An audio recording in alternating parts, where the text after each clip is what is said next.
7 de la mañana, 46 minutos. Augusto Espinosa, hoy asambleísta, fue ministro de Educación entre mayo de 2013 y noviembre de 2016. Y su gestión se consideró eficaz dentro del informe presentado por la Comisión AMPETRA de la Asamblea Nacional para enfrentar el problema del abuso sexual en escuelas y colegios. Hoy, hay que decirlo, son centenares de casos denunciados de abuso sexual en todo el país. Es nuestro invitado esta mañana aquí, Augusto Espinosa. Gracias por aceptar la invitación. Gusto. ¿Cómo define su responsabilidad frente a esta problemática y frente al informe?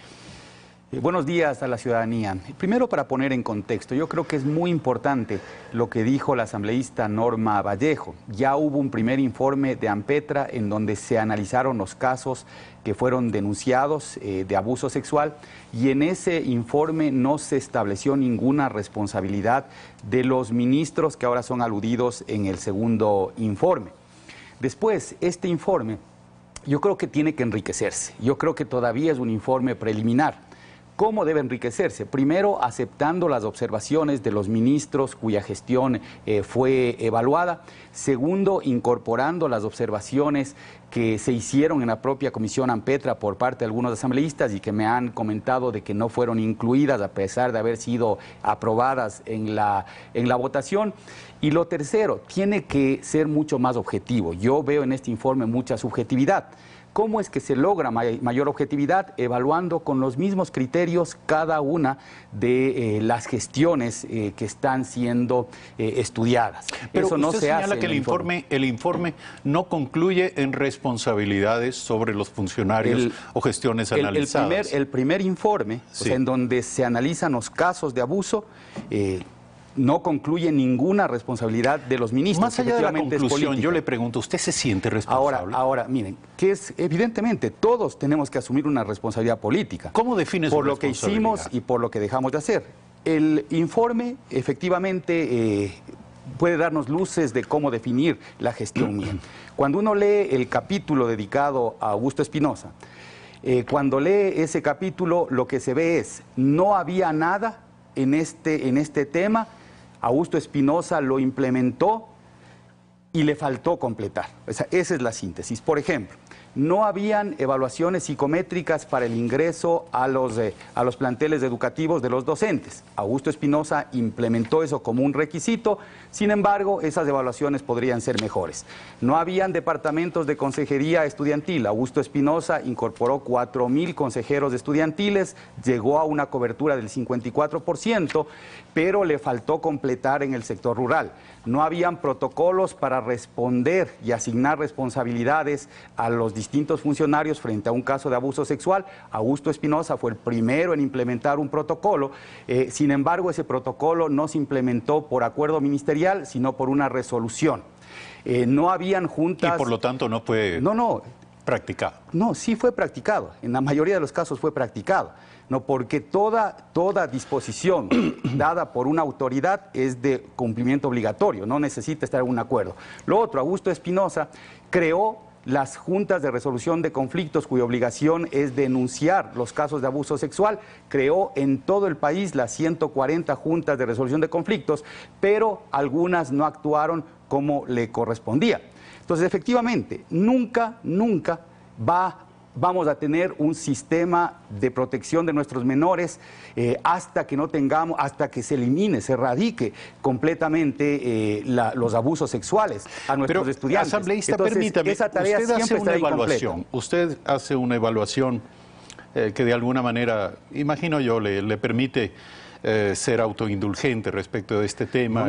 Y comprensivamente. Eduardo, discúlpeme, yo soy sumamente crítico. O sea, porque a mí me habría encantado hacer mucho más.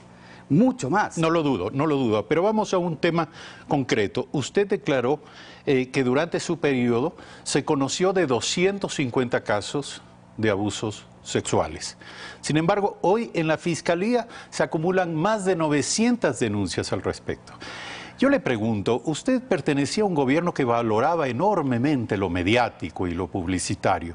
¿No era una estrategia de su cartera o no le pedían a usted que oculte, que minimice los problemas? ¿Para qué? Para presentarnos el panorama de que todo estaba bien en el Ecuador, cuando en ese momento había casos de abuso sexual que demandaban no solo publicidad, no solo conocimiento público, sino reacción abierta y directa de las autoridades. Esto es algo perverso, lo que se dice es perverso. No, yo le pregunto. No, pero lo que se está afirmando es una perversidad.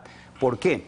Cuando yo llegué al Ministerio de Educación no teníamos un sistema a través del cual se pueda registrar los casos de abuso sexual que se producían en los planteles educativos. No había un sistema, no había un sistema.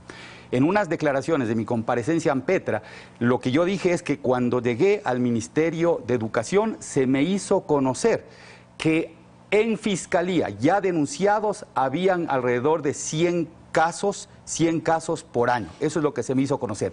Frente a esa realidad yo dije, no puede ser posible que no tengamos estadísticas en el ministerio. Y otra vez, Augusto Espinosa fue con su equipo de trabajo el que implementó un primer sistema de registro en el Ministerio de Educación para que conozcamos qué es lo que estaba pasando en el sistema.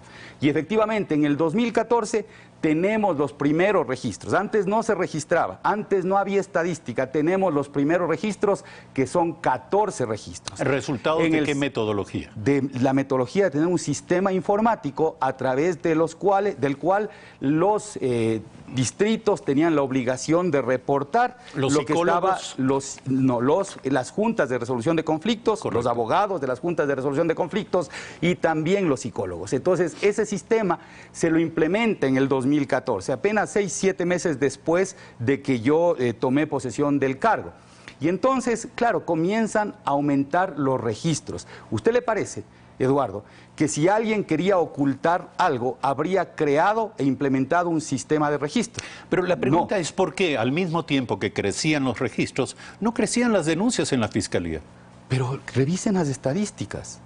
Lo que pasa es que efectivamente aquí se está tratando de subjetivamente posicionar una idea, generar un estado de opinión. No, yo lo consulto, por favor, usted tiene la oportunidad Eduardo, de responder. Uno de los problemas que todavía existe y que se tiene que solucionar es el que se compatibilice la información, que se unifiquen los sistemas, y creo que con acierto este gobierno ha creado este comité interinstitucional para que los sistemas presenten la misma información y ahí vamos a tener información objetiva. Pero es peligroso lo que está sucediendo, Eduardo, porque miren, yo ya he escuchado a algún terrorista político decir que con los mismos argumentos que hoy se persigue a Augusto Espinosa, se podría continuar esta persecución con el ministro Falconi. ¿Por qué? Porque a Augusto Espinosa se le acusa de que no completó y no logró un sistema de protección a menores perfecto, de protección a los menores perfecto. Y entonces ya comienzan a preguntarse si es que faltaron completar la cobertura, si faltó completar la cobertura a los departamentos de consejería estudiantil, ¿ya se logró completar esa cobertura? Y la respuesta es todavía no, porque no es tan fácil resolver eso. Si la pregunta es, ya todos los casos de abuso sexual en los planteles educativos están denunciados en la Fiscalía, y la respuesta no la tiene nadie todavía. No, es evidente, pero el hecho de no haber convertido el tema, si me permite, claro, haber generado una alarma pública y social sobre algo que estaba...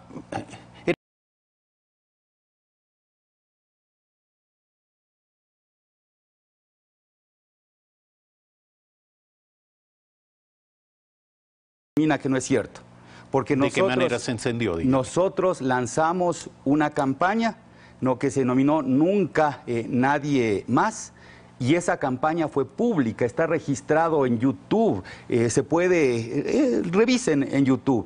Los medios de comunicación recogieron esa campaña, nosotros invitamos a que se denuncie, invitamos a que no exista complicidad, es decir, eso es fácil de probar. No, yo le invito, Eduardo, usted revise en Yo no me refiero, si me va a permitir, estoy totalmente de acuerdo con usted. Es decir, si algo se hizo en el gobierno anterior fueron campañas.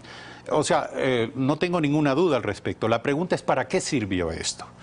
¿Qué clase de proceso generó para prevenir, para castigar y para remediar. Yo lo que invito, y es lo que voy a hacer, yo voy a remitir observaciones al informe, porque para que seamos efectivos en el combate a este delito atroz, se debe crear un sistema de protección. El sistema de protección tiene medidas preventivas, el sistema de protección tiene medidas reactivas y tiene medidas de remediación.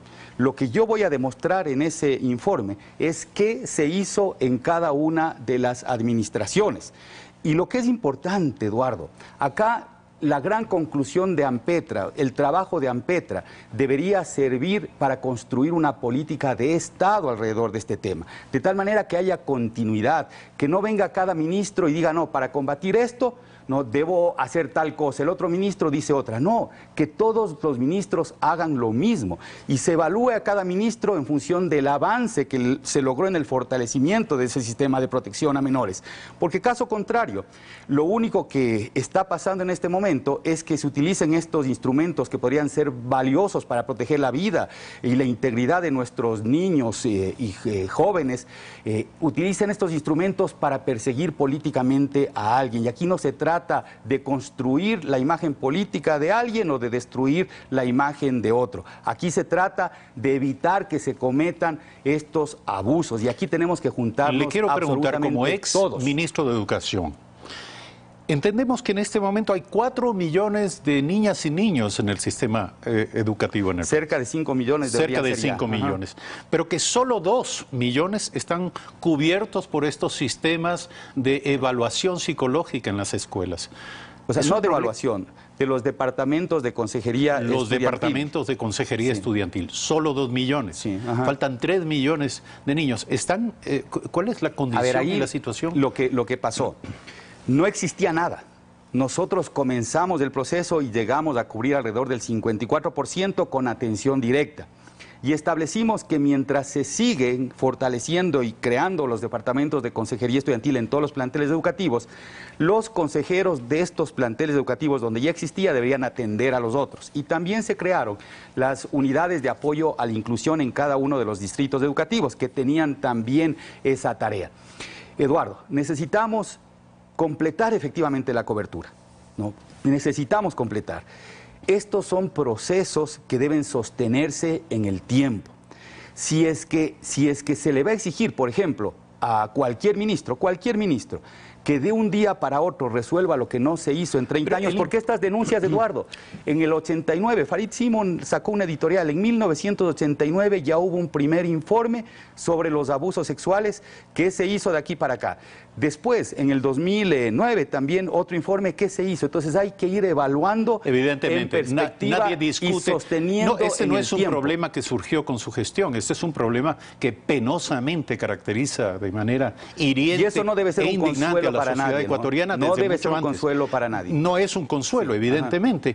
Pero en el caso de su gestión, señala el informe, hubo caducidad de casos, de análisis, como fallas administrativas. A ver, discúlpeme. A los 90 días fenecía el plazo y el docente señalado, acusado o señalado, presunto abusador sexual, o bien era movilizado a otra unidad educativa o bien regresaba a su puesto. Puede ser que se hayan fallado en la implementación de las disposiciones que se dieron y eso hay que investigar. El ministro Falconi entregó alrededor de 200 casos para que 200 casos, no 4.000 ni 1.200 casos que él cree deben ser revisados y deben ser revisados. Pero por otro lado, hay que diferenciar, Eduardo, hay que diferenciar la responsabilidad administrativa de la responsabilidad penal. La Junta de Resolución de Conflictos no es la Fiscalía. El error de una junta podría ser el no denunciar a la Fiscalía ese caso. Ahí sí hay un error y una negligencia grave. ¿No le parece? Pero después, si es que los procesos, y eso es lo que hay que corregir en este momento, si el proceso, o sea, la ley establece que los procesos administrativos caducan en 90 días. Si es que no hay una sentencia judicial en esos 90 días, ¿cómo puede la Junta de Resolución de Conflictos decir este señor es culpable? Ahí hay una incompatibilidad. Evidentemente, de tiempo. pero Mira, también hay una incompatibilidad. Solo una información adicional. Hay un caso, este momento, en Loja, en la provincia de Loja, en donde la Junta de Resolución de Conflictos destituyó al docente. Pasó todo el proceso penal y lo terminan declarando inocente. Y ya fue destituido administrativamente. Este docente, este momento, le está reclamando al Estado, seguramente el reintegrarse al sistema, y seguramente podrá reclamarle una indemnización. Entonces, aquí hay este tipo de incompatibilidades que con seriedad debemos trabajar. Y efectivamente, podría ser un caso excepcional, pero ¿no le parece que si hay una denuncia sobre un posible, no confirmado, evidentemente tiene que haber un debido proceso, pero no confirmado caso de abuso sexual, lo primero sería poner a buen recaudo al niño o niña amenazado? Claro, pero obvio, pues, Eduardo, eso es lo que nosotros establecimos en el protocolo y dispusimos que se implemente. Y en miles de casos seguramente eso sucedió y se hizo bien. En otros casos se está observando y se hizo mal. Y cuando se hizo mal hay que determinar quién fue el responsable de no hacer mal y sancionar como corresponda. Pero antes nadie había establecido un protocolo. Entonces ahora ya se puede juzgar porque se sabe lo que tenía que hacer cada uno, cuál era la responsabilidad de cada uno. Y entonces, en base a eso hay que sancionar. Miren, acá es la invitación a la ciudadanía. No generemos odios, no generemos antipatías. Seamos objetivos para ser absolutamente justos. Sancionar a quien debamos sancionar, que nosotros, quienes ejercimos la función pública, asumamos las responsabilidades. Yo insisto, yo estoy absolutamente seguro de que si bien durante nuestro periodo avanzamos muchísimo en la construcción de un sistema de protección a menores, no completamos la tarea. Y eso es cierto. Ese fue el inicio de esta entrevista. Yo le pregunté cómo define usted su responsabilidad y le confieso, al término de la entrevista todavía no tengo la respuesta. Le estoy dando mi respuesta. Yo creo que hicimos todo lo que estuvo a nuestro alcance hacer y se sentó las bases para que se siga fortaleciendo un sistema de protección a menores. Me habría encantado hacer más, Y siempre me quedaré con la sensación de alguna cosa que pudimos haber hecho y quizá no hicimos. Pero precisamente por eso mi labor en este momento ni siquiera es defender la gestión de Augusto Espinosa. Y no voy a hacer eso en ningún espacio. Lo que voy a hacer es aportar para que en todas las instancias se puedan recoger las observaciones que son fruto de la experiencia. Y también voy a aportar, usted sabe cuál es mi posición alrededor de lo que está haciendo este gobierno y precisamente nosotros estamos evidentemente en la oposición de este gobierno. Sin embargo, una de las cosas que también voy a evitar es que en poco tiempo se le comience a perseguir a Fander Falconi de la misma manera que se me está persiguiendo a mí. Si me permite, asambleísta, siendo tema de legítima preocupación lo que a usted le sucede en términos de lo que usted califica como persecución política, o lo que le podría suceder al ministro Falconi, lo verdaderamente importante son las niñas y niños de este país. Precisamente y lo que se ha hecho o se ha dejado de hacer se traduce en lo que dijimos. Más de 900 casos en la Fiscalía de denuncias sobre abuso sexual que están siendo procesadas, ojalá bien, porque ese es el otro tema, lo que corresponde al sistema de justicia, incapaz durante años de procesar adecuadamente este tipo de denuncias. Eso es lo que verdaderamente les debería interesar. Para precisar, claro, 900 casos que se han producido durante los últimos 4 años que deben ser adecuadamente investigados y sancionados. Y cuando yo me refiero a evitar que se use este tema para persecución política, precisamente a lo que me estoy refiriendo es que los ministros tienen que dedicarse a trabajar por evitar que se produzcan más casos y no tener que estar defendiéndose de políticos que lo único que terminan haciendo es obstruyendo su gestión. Al ministro actual hay que darle tranquilidad, ¿no?, para que pueda trabajar precisamente en el fortalecimiento del sistema de protección a menores y que cada vez el número de casos sea más bajo. Tenemos que todos juntarnos en ese gran objetivo común. Y aquí la invitación a los medios de comunicación, tratemos con seriedad este tema. 8 de la mañana con 5 minutos. Aquí concluimos la entrevista con nuestro invitado Augusto Espinosa, asambleísta, ex ministro de Educación. Y les recomendamos, como siempre, al término de este espacio, la lectura de Diario El Telégrafo. Nueva acusación contra el exministro Alexei Mosquera. Y también, por supuesto, Barcelona golea el Nacional y es líder del campeonato. Amplia información deportiva en la entrega de este día de diario El Telégrafo. Gracias. Horrible esa última noticia. ¿Le parece horrible? Horrible, yo soy de Nacional. Muy bien. 8 de la mañana con 6 minutos. Gracias por su sintonía. Mañana les esperamos a partir de las 6:55 aquí en Primera Impresión. Tengan ustedes el mejor de los días.